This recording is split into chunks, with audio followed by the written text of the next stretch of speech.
Hi అండి, welcome back to my channel. ఈరోజు అయితే సండే స్పెషల్గా అయితే నేను మన ఇంటి నుంచి అయితే ఇక్కడ గుంటూరుకి వచ్చాను కదా. ఇంకా పిల్లల్ని అయితే నిద్ర లేవలేదు. నేనైతే మార్నింగ్ అయితే పూరీ అయితే చేస్తున్నాను. ఈరోజు సండే స్పెషల్గా పూరీ చేసి పూరీలోకి పూరీ కర్రీ లేదు, చికెన్ చేస్తున్నాను. చికెన్ అయితే ఇంకా తెప్పిస్తున్నారు, ఇంకా రాలేదు. ఈ లోపు అయితే పూరీలు అయితే చేసి చల్లబడతాయి కదా, పిల్లలు వేడివేడిగా తినలేరు కదా ఎలాగో అని చెప్పి ముందు అయితే పూరీలు అయితే చేస్తున్నాను.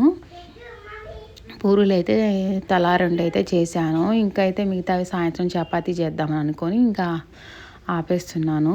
ఇంకా పిల్లలకైతే పూరీ అయితే పెడుతున్నాను. వాళ్ళు ఒట్టి పూరీలే తిన్నారు. చికెన్ రావడం లేట్ అయింది అందుకని చెప్పి ఇంక ఒట్టి పూరీలే తిన్నారు. ఇంకా చికెన్ అయితే కడిగి chicken curry and bagara rice చేశాను. ఎక్కువ మసాలా లేకుండా జస్ట్ తాలింపు వేసేసాను పిల్లల కోసం. ఇంకా ఫుల్గా రెడీ అయిపోయింది. Bagara rice and chicken curry అయితే టేస్టీగా కుదిరింది. ఈరోజు ఎక్కువ మసాలా వేయలేదు కానీ చాలా బాగుంది టేస్ట్. మీకు ఈ చికెన్ కర్రీ కావాలంటే చిన్న షార్ట్ అయితే పెడతాను, మీకు కావాలంటే నాకైతే కామెంట్ చేయండి. చికెన్ అయితే చాలా బాగుంది టేస్ట్. ఇంకా మీరేం చేసుకున్నారు సండే స్పెషల్గా నాకైతే కామెంట్ చేయండి. ఇంకా ఈరోజైతే ఈ వంట అయిపోయేసరికి ఈవినింగ్ 4 అలా అయిపోయింది. ఇంకా పిల్లలైతే ఇప్పుడు అన్నం అయితే బగారా రైస్ చికెన్ కర్రీ ఆరబెడుతున్నాను, వేడివేడిగా తినలేరు కాబట్టి ఆరబెడుతున్నాను. ఇంకైతే వీళ్ళు కిండర్ జాయ్ తెచ్చుకున్నారు బయటికి వెళ్ళి.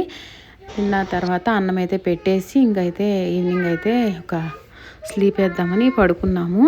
ఇంకా నైట్ అయిపోయింది, స్నానం చేయించాను పిల్లలకి. ఇంకా బన్ను అయితే మా చెల్లి కోసం అయితే ఏడుస్తున్నారు. ఈ వీడియో నచ్చినైతే please subscribe my channel. Bye.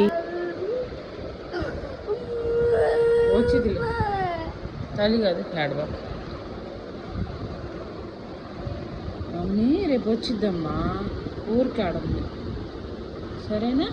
Bobba